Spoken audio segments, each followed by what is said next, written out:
ಮೈಸೂರು ಮಹಾನಗರ ಪಾಲಿಕೆ ಅಧಿಕಾರಿಗಳ ಬೇಜವಾಬ್ದಾರಿತನ ಮತ್ತೆ ಸಾಬೀತಾಗ್ತಾ ಇದೆ. ಇದಕ್ಕೆ ಉದಾಹರಣೆಯಂತೆ ಏನು ಮೈಸೂರು ಮಹಾನಗರ ಪಾಲಿಕೆ ಕೂಗಳತೆ ದೂರದಲ್ಲಿರುವಂಥ ಲ್ಯಾಂಡ್ಸ್ಟೋನ್ ಬಿಲ್ಡಿಂಗ್ ಹಿಂಭಾಗದಲ್ಲಿ ಸಾಕಷ್ಟು ಸಾರ್ವಜನಿಕರು ಇದೇ ಸ್ಥಳದಲ್ಲಿ ಮೂತ್ರ ವಿಸರ್ಜನೆಯನ್ನು ಮಾಡ್ತಾ ಇದ್ದಾರೆ. ಜೊತೆಗೆ ಸಾಕಷ್ಟು ಕಸಗಳನ್ನು ಪ್ಲಾಸ್ಟಿಕ್ಗಳನ್ನು ಇಲ್ಲೇ ಬಿಸಾಡಿ ಹೋಗ್ತಾ ಇದ್ದಾರೆ ಅನ್ನುವಂಥ ನಿಟ್ಟಿನಲ್ಲಿ ಪ್ರಜಾನುಡಿ ನಿರಂತರವಾಗಿ ಸುದ್ದಿಯನ್ನು ಬಿತ್ತರ ಮಾಡ್ತಾ ಇದೆ.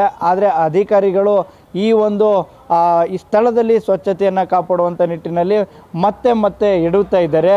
ಇಲ್ಲಿ ಸಾರ್ವಜನಿಕರು ನಿರಂತರವಾಗಿ ಮೂತ್ರ ವಿಸರ್ಜನೆಯನ್ನು ಮಾಡುವಂಥದ್ದು, ಜೊತೆಗೆ ಕಸ ಪ್ಲಾಸ್ಟಿಕ್ಗಳನ್ನು ತೆಗೆದುಕೊಂಡು ಬಿಸಾಡುವಂಥ ಕೆಲಸಕ್ಕೆ ಮುಂದಾಗ್ತಾ ಇದ್ದಾರೆ.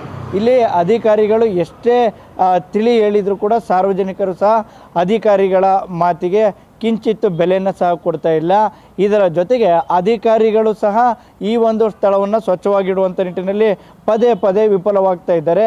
ಸಾಕಷ್ಟು ಈ ಪ್ರದೇಶದಲ್ಲಿ ಪ್ಲಾಸ್ಟಿಕ್ ತ್ಯಾಜ್ಯವನ್ನು ಬಿಸಾಡುವಂಥ ನಿಟ್ಟಿನಲ್ಲಿ ಸಾರ್ವಜನಿಕರಿಗೆ ಇಲ್ಲಿ ದಂಡವನ್ನು ಹಾಕುವಂಥ ಕೆಲಸಕ್ಕೆ ಅಧಿಕಾರಿಗಳು ಮುಂದಾಗ್ತಾ ಇಲ್ಲ. ಜೊತೆಗೆ ಮೂತ್ರ ವಿಸರ್ಜನೆ ಮಾಡುವಂಥದ್ದು, ಪ್ಲಾಸ್ಟಿಕ್ ಮತ್ತು ಕಸವನ್ನು ತಂದು ಹಾಕುವಂಥವ್ರಿಗೆ ಈ ಪ್ರದೇಶದಲ್ಲಿ ಯಾರು ತೆಗೆದುಕೊಂಡು ಹಾಕ್ತಾರೆ ಅಂಥವರ ಮೇಲೆ ಕಠಿಣ ಕ್ರಮವನ್ನು ತೆಗೆದುಕೊಳ್ತೇವೆ, ಜೊತೆಗೆ ದಂಡವನ್ನು ವಿಧಿಸಲಾಗುತ್ತೆ ಅನ್ನುವಂಥ ಯಾವುದೇ ನಾಮಫಲಕಗಳನ್ನು ಇಲ್ಲಿ ಅಳವಡಿಸಲಿಕ್ಕೆ ಮುಂದಾಗೋದಿಲ್ಲ. ಪದೇ ಈ ಸ್ಥಳದಲ್ಲಿ ಸಾಕಷ್ಟು ಜನ ಬಂದು ಅಸ್ವಚ್ಛತೆಯಿಂದ ನಡೆದುಕೊಳ್ಳುವಂಥ ಕೆಲಸವನ್ನು ಮಾಡ್ತಾ ಇದ್ದಾರೆ. ಒಂದು ಕಡೆ ಈಗಾಗಲೇ 2025-26ನೇ ಸ್ವಚ್ಛ ಸರ್ವೇಕ್ಷಣಾ ಅಭಿಯಾನದಲ್ಲಿ ಸಾಕಷ್ಟು ಕಾರ್ಯಕ್ರಮಗಳನ್ನು ಮೈಸೂರು ಮಹಾನಗರ ಪಾಲಿಕೆ ಹಮ್ಮಿಕೊಳ್ತಾ ಇದೆ. ಸೈಕ್ಲೋಥಾನ್, ಮ್ಯಾರಥಾನ್, ವಾಕಥಾನ್ ಸೇರಿದಂತೆ ಹಲವು ಕಾರ್ಯಕ್ರಮಗಳನ್ನು ಆಯೋಜನೆ ಮಾಡುವುದರ ಮೂಲಕ ಮೈಸೂರು ನಗರವನ್ನು ಸುಂದರವಾಗಿಡಲು ಪಾಲಿಕೆ ಅಧಿಕಾರಿಗಳು ಶ್ರಮವನ್ನು ಹಾಕ್ತಾಯಿದ್ರೆ. ಈ ಪಾಲಿಕೆ ಅಧಿಕಾರಿಗಳ ಎಲ್ಲ ಶ್ರಮಕ್ಕೆ ಸಾರ್ವಜನಿಕರ ಅಸಹಕಾರ ಎದ್ದು ಕಾಣ್ತಾ ಇದೆ.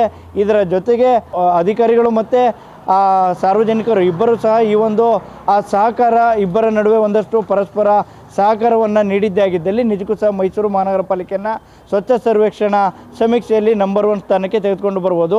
ಅದನ್ನು ಹೊರತುಪಡಿಸಿದರೆ ನಿಜಕ್ಕೂ ಸಹ ಈ ಬಾರಿಯೂ ಮೈಸೂರು ಮಹಾನಗರ ಪಾಲಿಕೆಗೆ ಸ್ವಚ್ಛ ಸರ್ವೇಕ್ಷಣಾ ಸಮೀಕ್ಷೆಯಲ್ಲಿ ನಂಬರ್ 1 ಸ್ಥಾನ ಕೈ ತಪ್ಪುವ ಸಾಧ್ಯತೆ ಇರುವಂಥದ್ದು. ಕ್ಯಾಮ್ರಾಮನ್ ಸಂಜಯ್ ಜೊತೆ ಅನಿಲ್ ರಾಜೇಶ್, ಪ್ರಜಾನುಡಿ, ಮೈಸೂರು.